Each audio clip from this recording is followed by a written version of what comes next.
Welcome to The Art of Accomplishment, where we explore how deepening connection with ourselves and others leads to creating the life we want with enjoyment and ease. I'm Brett Kistler, here with my co-host, Joe Hudson. This week, we're going to go into a much requested topic about Joe's history. We cover the first part of his life from a relatively standard modern start to being kicked out of his house as a 13-year-old, getting a green mohawk, and collecting spiritual tools from around the world. So Joe, tell us what fucked you up. Oh my goodness! Right, pretty early on. I mean, if I think about my first 7 years, that one was, that was probably, as far as like 0 to 18, probably the most functional part of my childhood. There were some issues, but. And also it's that time when so much like so much of your basic attachment issues, get created in that time frame. But I remember that was the time when I had the strongest relationship with my father. I remember coming home, and I remember there was just like, they're always looking forward to him being around and him always looking forward to us. And that was, I think pivotal. I don't know how life would have been without that. And where was this to kind of get some context? Where were you growing up? What was that? The first 7 years were in like rich suburban Connecticut. But after that, like by the time I was 28, I'd lived 26 places or something like that. I mean, I couldn't go back and count it, but I've been saying that so long that it feels like that's probably what's right. Good. But there was a time where we were moving every 6 months. But the first 7 years were in Darien, Connecticut. And the way that what happened there, the thing that affected me there was that my mom was working, and she was one of the first people like in that upper middle class white culture where the woman was working. And my mom, in fact, will proudly tell you the story that she had many men who were her suitors, and she picked the one that she didn't particularly love at first, but who would allow her to have a career and kids. And so that was like a very important thing to her. And so, and due to some weird circumstances, she had to go to work. She was a professor shortly after I was born. And so my mom was a bit overwhelmed, and her parenting style was, I would say a bit rigid at the time. That, it was very like, the job was to train me when to go to the bathroom so that she could change diapers on a schedule, at a very early age. And so there was not really not that she thought of it as bad in any way, but it was at that point, what it really taught me was that my needs weren't going to get met. So it took me probably until my 30s to realize that early 30s, late 20s, that I even had needs. When people were like, "Oh, do you have any needs?" And I'd say, "Yes, water, food, and shelter, air, maybe." And like, I had no idea that there was needs out there to thrive. It was only needs to survive in my mind. So what did you have in place of needs? It sounds like schedule or some like outside imposed structure. What was the thing that was there instead? That's a great question. Yeah, what was there was my duty to make sure that everything was calm. Like there was a duty to make sure that things didn't get too overwhelming, which was, obviously impossible for me. I was a young boy with a tremendous amount of energy. So, and had like a abnormally high IQ. And so I was constantly getting into stuff, but that was the job. Like that was the felt sense of the job at a young age, because of course my mom was just deeply overwhelmed with everything that was going on. And she had a situation where her dad died at an early age. And so she had really not deeply explored her emotional self. And there was no room for that in her childhood. And so there was not a lot of room for my emotional world. So some of my earliest memories were being made fun of for crying. And so the needs weren't just a physical need, but the need, like the emotional needs, were also not an acceptable thing. At least some of the emotions weren't an acceptable thing. And so what happened for me was just to even know that emotions were something that was important, happened in my 30s, and to know that I had needs, and then to learn how to identify them and learn how to ask for them was like a huge journey for me.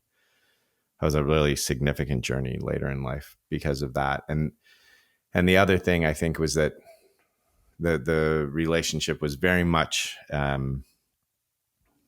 wanting a level of affection and nurturing, particularly from my mom, that wasn't there. I had it with my dad in the early years. I felt that deeply in that experience, but I didn't feel it as much with my mom. When I got sick, I would have it. She'd be very nurturing and caring. I remember enjoying being sick because I would get like this level of care and nurturing and attunement that I didn't really get otherwise. And I can tell, just given her mom, like how much more attuned and how much more now from this perspective. But as a kid, you don't know that at all. And so all that was there was just this desire to be held in a way that wasn't available. Yeah. I'm curious there to what extent that loving having her take care of you when you were sick, like liking being sick for that reason. I wonder how much that relates back to like having learned that love was having your bodily state be managed. Yeah, that's an interesting. Yeah, it was. I think that's another thing that was interesting. My parents very much weren't into sports. I had eye issues when I was young. I had a lazy eye, and so they didn't want me to fail, and so they didn't want to teach me failure, so they didn't allow me to do sports, which I think created, modern research would say, probably created more proprioception issues. And so I had a lot of those as well, where I was, very nerdy, clumsy, glasses, didn't have the same kind of balance and stuff like that. And so there was something about the body in my family was very much not, it was the mind that was the intelligence that was really important. The body wasn't, and the body was to be controlled. And so there was definitely huge portions of my life where I wasn't in harmony with my body. I was overriding my body, or telling my body, like, not listening to its intelligence. And I would say that's actually still to this day, that's probably a place where like it requires the most, and it's like the most energy and attention, is to remember to keep on coming, not on an emotional, like I know my experiential body from tons of meditation, but as far as the care of my body, to make sure that exercise happens and everything, that still requires more attention. It's not automatic in my system as it would be if it was, if I was taught that at an early age. Yeah. Yeah. So something I'm noticing so far is that what you're describing sounds like a pretty common Western kind of modern experience of upbringing.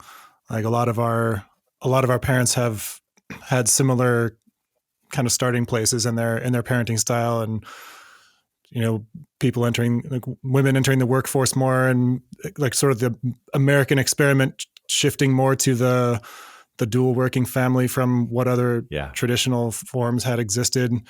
And I'm curious what, if anything, contributed to the pendulum swinging in the other direction later in your life to be so heavily invested and interested in your emotional freedom. That happens in the teenage years. Like I think the seed for that happened in the teenage years. So, parenting now, what like I see is that there's like the will starts coming online with a kid, or the independence. There's like some big thing that happens at around 3, and another one that happens around 7, and then another one that happens around 10, and another one that happens around 13, where the kid's job is to create more autonomy, or they have that friction between like, I want autonomy and I want care. And so when that started kicking in for me, call it like at around 10 years old ish, a couple of things happened simultaneously. One is I was we lived in Saudi Arabia, or we lived in Iran, excuse me, and then had to move back to New York because the revolution that happened in Iran in 1978 and 9. And then the only school we could get into was this public school where my sister and I were the only white kids in the school, and I was like beat up on a regular basis, and it's occasionally protected because people had a crush on my sister. So occasionally I get protected. It was kind of like I got allowed to get beat up X amount, but not past X amount, because it was like, if they protected me too much, that was an issue. But if they didn't, then like it wouldn't get my sister's attention, approval, or whatnot. So that happened. So I had a lot of, I just seen a war, evacuated, that stress, moved into a hotel in New York City for X amount of time, just stuck in a hotel as kids, and then moved into New York City all the time of this movement happening to me to create more independence. And so I'm dealing with all this trauma, and at the same time, this is when my dad is like, where a kid normally stops seeing their dad as like this beautiful, wonderful, like can't mess up anything. My dad was my hero. And then I was starting to rebel against my father, and my father was not taking it well. Right. And I think all that stress also really increased his alcohol use, and, or maybe it was just lots of alcohol use built on itself. And so I was dealing with the one person where I was getting that attunement, and they were angry at me regularly, yelling at me regularly, disappointed in me regularly, and mood swinging like the way alcoholism does. And so my sister obviously dealt with this as well, but it was different. She played the role in the family of like the good, diligent kid, and I started to play the role of the rebel. And so I think a large portion of my desire to, and I think blessing, is that there was that role, because that role was going to push me into places where my parents didn't approve. And for a while that was drugs. For a while that was mohawks. For a while that was, skateboarding and smoking cigarettes and drinking at young ages and all that stuff. But then eventually, by the time I'm in my 20s, it was trying to find alternative ways of seeing the world that weren't my parents' way of seeing the world, which was, my dad was very business oriented, very money oriented, and my mom was very science oriented. And so I looked for the place that wasn't science or business. And I think there's also a natural desire to explore this area, just because I was looking for relief. It was really fucking painful. Like by the time I hit my 20s, like existence fucking hurt. It just fucking hurt. Like the negative voice in my head was so loud, right? That the criticism of my dad and my mom at the time was just like I had taken it on. It would become the voice in my head, and it was brutal. Like I had some depression easily by 19 years old. There was some depression happening because there was just this constant negative self-abuse, and I wasn't crying. I wasn't having any emotional experience. I was just only allowed to be angry. And so, and that 10 years old was like just the beginning of it. By the time I was 13 years old, I would sit at a dinner table and I would get yelled at for like an hour and a half every night. Just yelled. My dad was deep in the alcoholism at this time, and he'd be yelling, and I'd be like, "Fine, Dad, you're right." And he said, "See, I told you were fucking weak and you would quit." Like it was that level of like verbal just barraging on a regular basis. And there was, I'd say, a subconscious agreement that it was like my fault. It was, I was the problem. And that was the conscious agreement. The subconscious agreement in the family was, okay, he's mad at him, so not at me. Like, that everybody else was like, oh, thank God that it's not. But there was also this moment like, can't you just be nice? Can't you, can't you also just acquiesce to this, whatever this is happening in this? So I felt very isolated.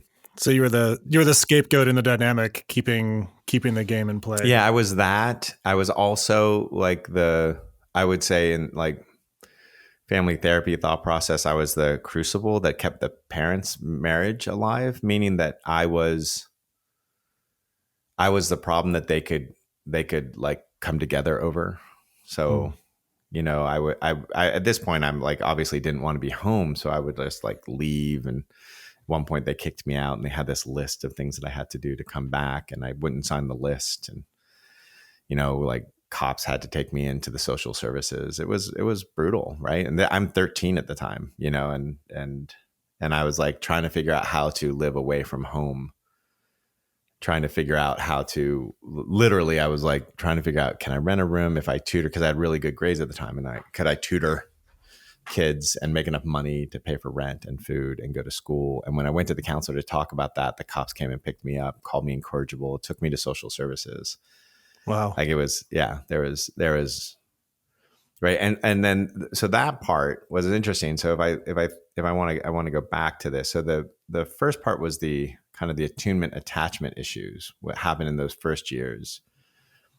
What was happening in the second years was I was deeply learning that I had to do it all myself, that there was nobody who was going to be there for me, and that I was going to be emotionally abandoned, that love was emotional abandonment, and that though there was these moments with my mom where I did feel her love, like there's a way that she would support me, there's also a way she would fight through me at the time, where like I would kind of be her knight, and so there was like both of those things happening. So there were some ways that I felt like virile, and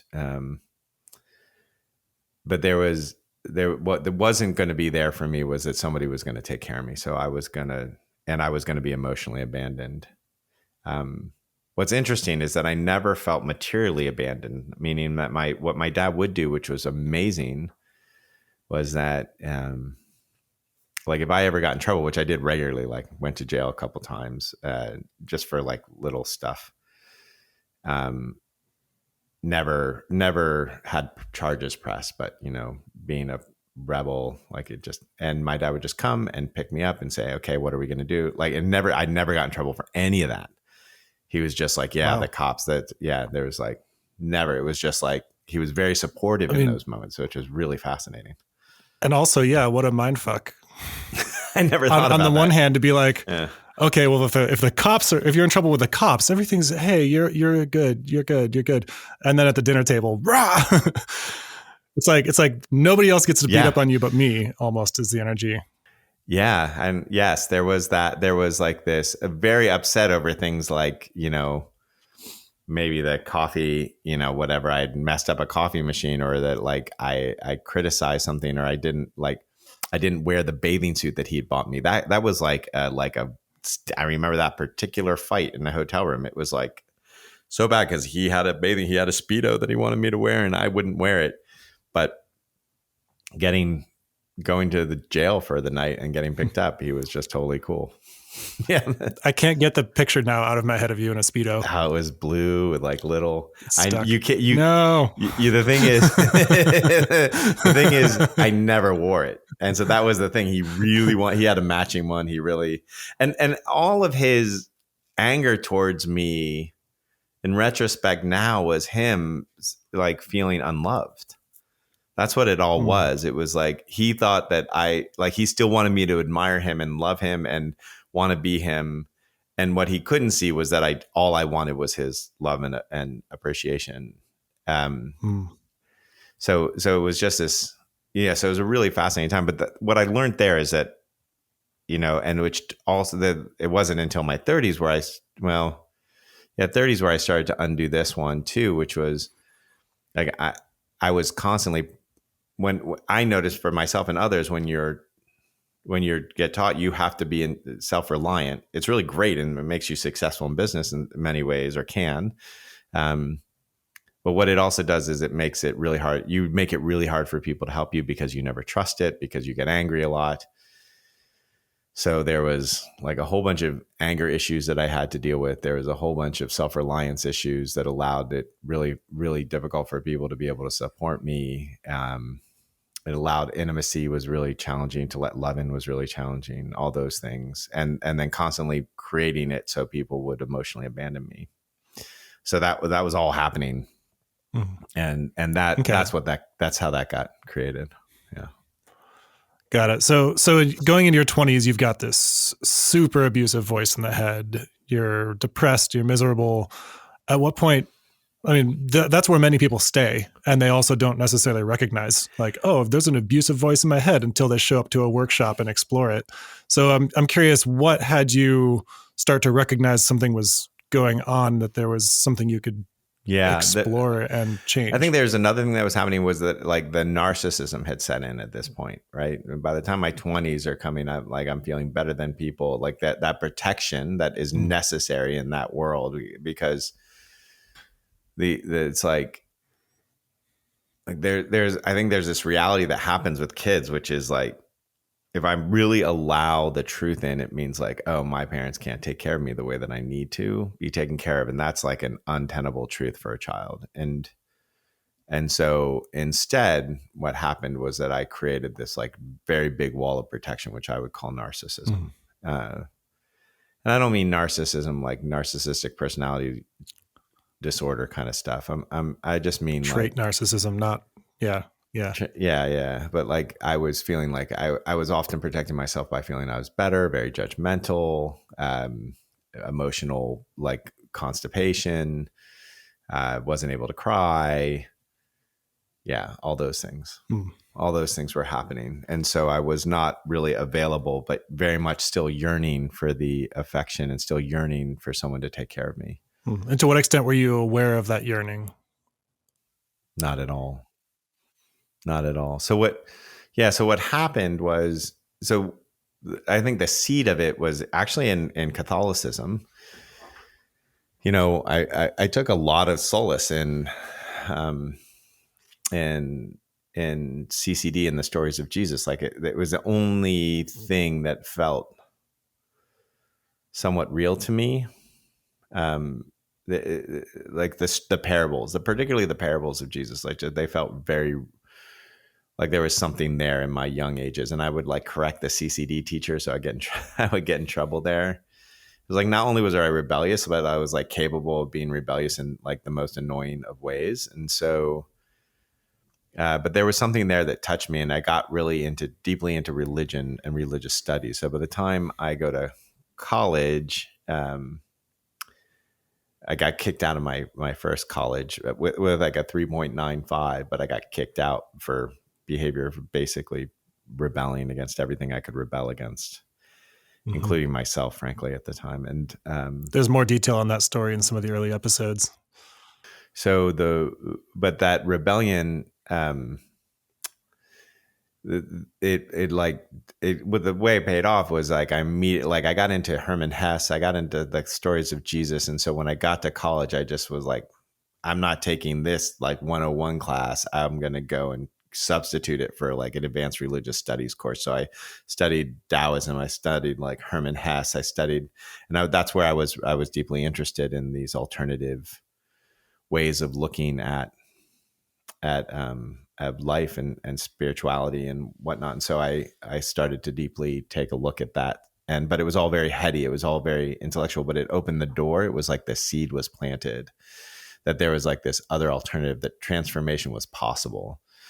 That there was another way of looking at it. And just like reading like the texts of Chuangzi, I basically, in my 20s, I collected parables of every different religion and saw that a lot of them were the same, studied a lot of religions and how they were doing the same thing. And so that was, I think, the very seed of it. But then the real work didn't start until like the meditation retreat.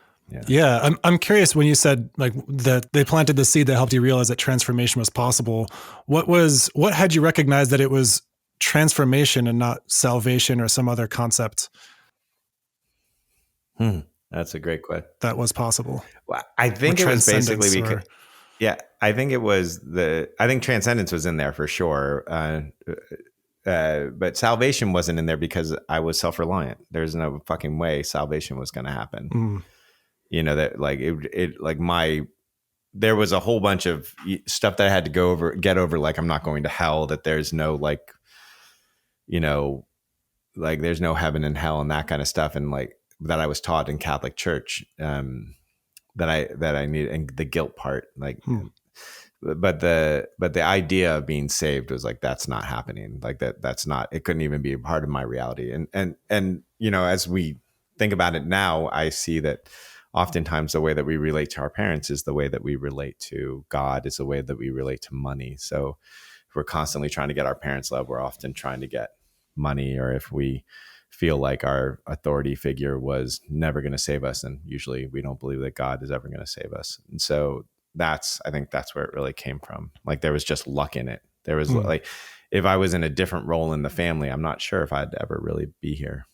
But all that I think is needed, or a different path entirely to something like here. Right. Yeah. Yeah. Right. But I think what's needed is, there's the belief that there's change possible, and that there is and then the drive for that. And if you have those two things, I think that's all that's really necessary. I mean, in other words, if you're listening to the podcast, you have everything that's necessary because you have those two things if you're listening to this podcast. Yeah. So the seed was planted, and you recognized that transformation was possible. It wasn't something that you were seeking, like salvation or anything outside of you. You looked for transformation, and that you could do it. Yeah. But I don't think the work really, there was like, that was all intellectual. That was like reading books and like trying to figure it out. And then there was like, then there was like the body experience that happened, and there was the emotional experience that happened. Then it was like, and that happened because of, really, I would say happened because of my wife. In 20s, like 26, whatever. I'm not good with dates, but met Tara like within 3 months, got engaged, and married like whatever, a year and a half after that. I can't remember, something to that effect. And it got really dysfunctional really, really quickly. But before it got dysfunctional, she, you know, and like we're in the love phase, and it's like the engagement happened. And one of the things that she was very adamant about was that doing a 10-day meditation retreat. And I was like, yeah, I got to do a 10-day meditation retreat. And I just was kind of like, it was that young male energy. And it was like, I can do that. I can be silent for 10 days. That was like the big challenge, like hiking a mountain. I had no idea that it was like, I was doing like one of those hardcore Vipassana ones. I had no idea. I'd never meditated before. I had no idea of the pain of sitting still for whatever it is, 12 hours a day. Didn't know that was the toughest part. And, but that was the beginning. That's when the thing started in earnest, or moved out of the head into the body. And I don't know if I've told this story on the podcast, but I feel like it's an important story to tell again, if I have. But basically in that meditation, you sit still and you just learn to focus your mind for the first 3 days. And then at the end of day 3 or the beginning of day 4, or something like that, you move your attention up and down. And I had this moment of oneness with the universe. At that thing, it lasted about 8 seconds. And it was during the first solid sit that I did, moving the attention around. And all of a sudden it was just like, and everything fucking disappeared. And I was the universe, and the universe was me. It was just a very felt sensation of that. And I disappeared, would be another way to say it. And all the Buddhists have like a very specific, word for this particular kind of opening. But what that was like God's little heroin dose. It was like that gave me just enough that the rest of my fucking life was about. That's fucking possible. I am going to do whatever the fuck I have to do to get there. What was so attractive about it? So like you described this in sort of the heady way of like, I was one with the universe. But what made 8 seconds of that like heroin, and that you wanted it so badly? My ego was gone. Like the thing that the constant editor of life, the separation, the the thing that, in the ultimate sense, the thing that I was taught my whole life, which is that like I was a separate and I was a problem that was gone. It was like I was just one with everything. There was no fight left. There was nothing to fight because I was it. The feeling was of being vastness. It was like imagine if you could feel what it would be like to be nature, not to be in nature, but to be nature. Like that was the feeling, and I was gone in that moment. I that was the experience for 8 seconds. It was just like, whew.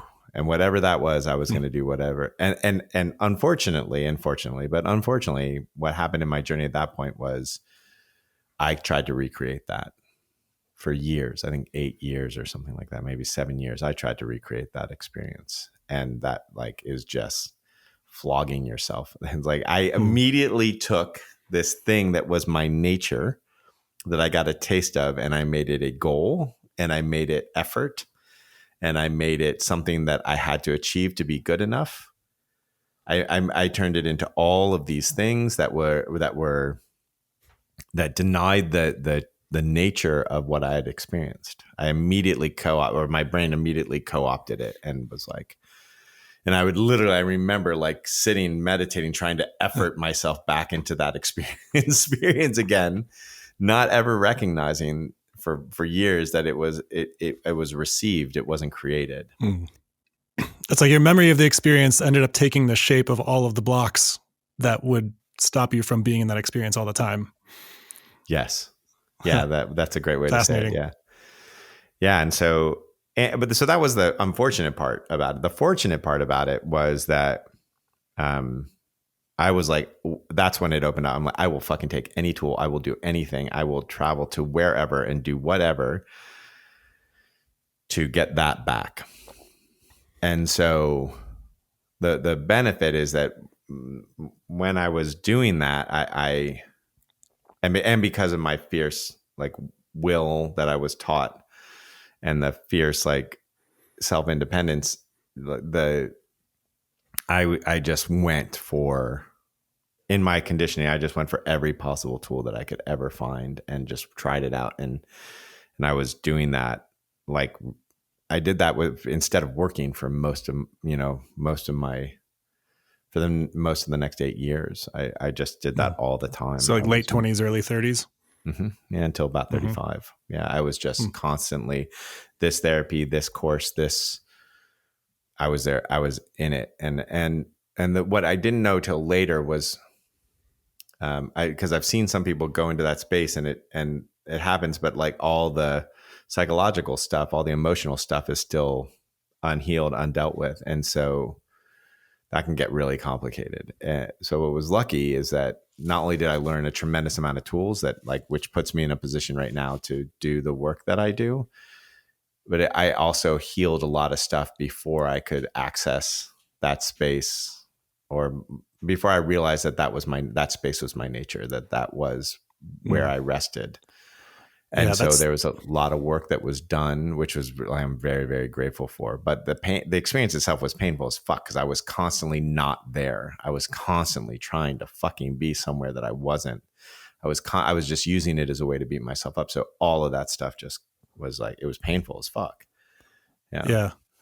So something that's interesting about you in particular to me is that, there's many people who have an intellectual level understanding of like mystic concepts and meditation and all the different layers and levels and the elephant path and all the different things you can do in the neuroscience behind it.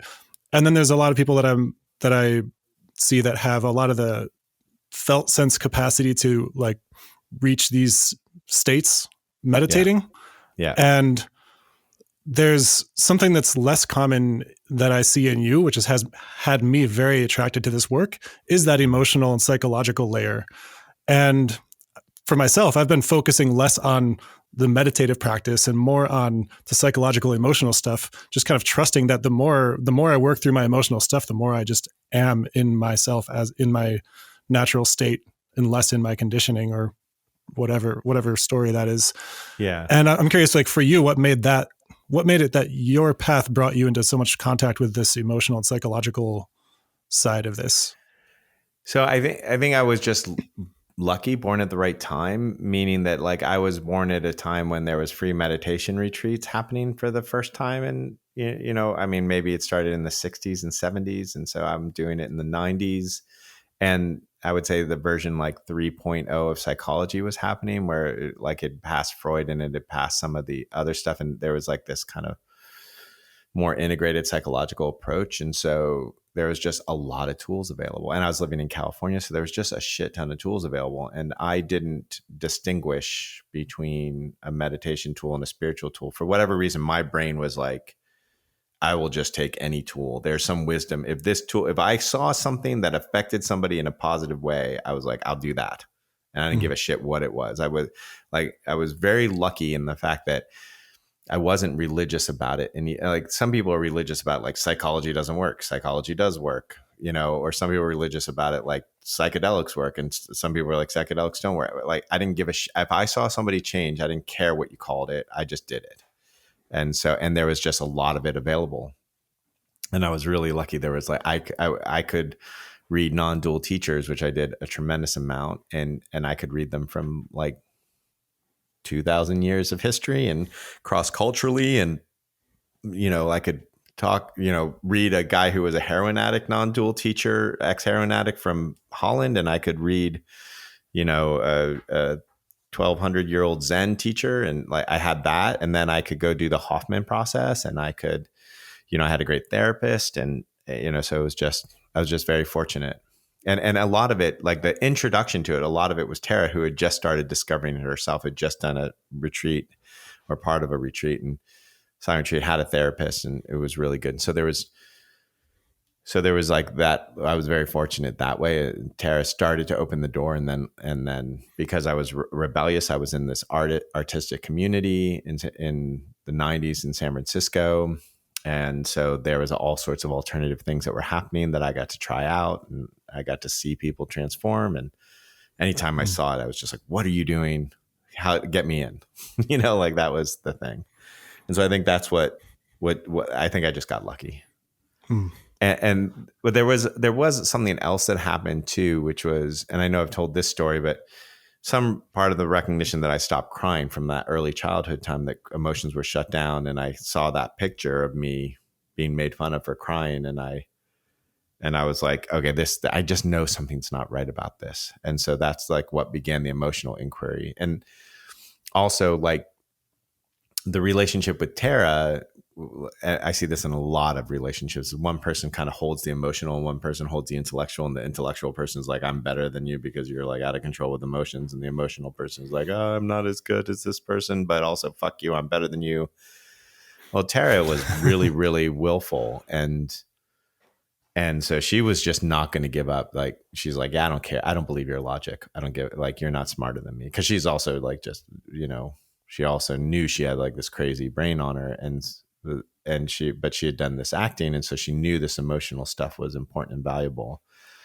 And so part of it was just her absolute will to just not, like, I'm not fucking giving into you, which was, part of her parenting patterns. And so, and that's what I was attracted to, before Tara, I was trying to get over my, the lack of availability of my mom's nurturing. And so I was just seeking it in any woman that I could find it. I was sleeping around tremendously. And it was like, typically like sleep around, they would chase me. I'd be like, no, I'm out of here. And Tara was the first one, was like, I can fucking take her or leave you. And so I was like, oh, that's, like somehow I felt like, oh, I can depend on that, because that person doesn't need me. And since I couldn't love my own need at the time, I that just felt safe. And so that willfulness, I think, was a huge part of me going, okay, like, I'm not going to win this fight. I'm not going to, she's never going to agree that I'm better than her because of my intellect. So, and I got to see